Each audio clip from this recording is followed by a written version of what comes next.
ဒီကိုပူဆွေးရဲ့တကြံတရှင်းထဲမှာပေါ့နော်ရွာရဲ့ကုန်းအောင်ကိုင်ကောင်းမလေးလို့ပြောတယ်ဟုတ်နောက်ဆုံးကြလို့ရှင်ကိုပူဆွေးရဲ့သားကနေပြီးတော့အရန်လိုက်ကြွေရတယ်ပြောပြော ညီမလေးရဲ့ဟိုအမည်လေးနဲ့လက်ရှိလူမြန်လှူရှားမှုတွေနည်းနည်းလေးမိတ်ဆက်ပေးပါဦး ဟုတ်ညီမနာမည်ကနှင်းရဒီထပ်ပါ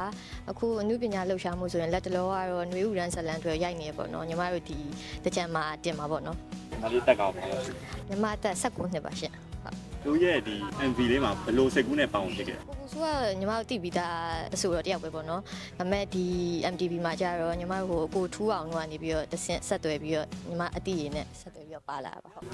ဘိုးကြီးနဲ့ဒီလိုမျိုးတစ်ခါအလုပ်တွဲလုပ်ရတဲ့အချိန်မှာဘယ်လိုခံရလဲ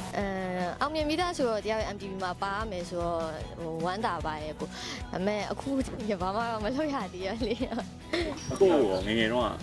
ဘယ်လိုပြီးခဲ့လဲဘယ်သချင်းလေးနဲ့စသည်ခဲ့ အခုတချင်းတွေကတော့တော်တော်များများနားထောင်မှုပြီးသားလိုမျိုးဂီတာရင်းနဲ့လည်းတချင်းပြန်ဆိုရဲလိုမျိုးဟိုပောက်တဲ့တချင်းတွေကိုအုပ်စုလိုက်ဖွဲ့ပြီးတော့ TikTok မှာဆိုရဲတချင်းတွေရောအကုန်လုံးတော်တော်များများတော့သဘောကျပါရဲ့ကိုဟုတ်ညီမအဲ့လိုမျိုးမတချင်းတို့နင်းစင်းတို့ပေါ့နော်အဲ့လိုမျိုးစုံနေကြဟုတ်တယ်ဟုတ်တချင်းကနားလဲနားထောင်ပြီးသွားဆိုတချင်းလေးကမြူးတယ်လိုမျိုး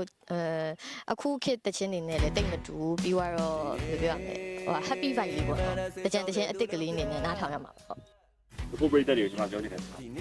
အကိုကအခုမှလည်းတကြံတချင်းတွေထုတ်တယ်ပြီးတော့ MTV လည်းတေချာရိုက်ထားရဲဆိုပြီးတော့ပြီးတော့တချင်းကလည်းတော်တော်လေးကိုမြူးမြူးလေးနဲ့ကောင်းကောင်းလေးမပိုင်တော့ကြောင်းအခုတချင်းလည်းအားပေးကြပါဦးတူပေါ်မျိုးမနေနဲ့ရှယ်တဲ့ဇွန်လာချာတိုင်းလေတဲ့ကူလာရောက်ပေါ်ဟေးတူပေါ်မျိုးမနေတဲ့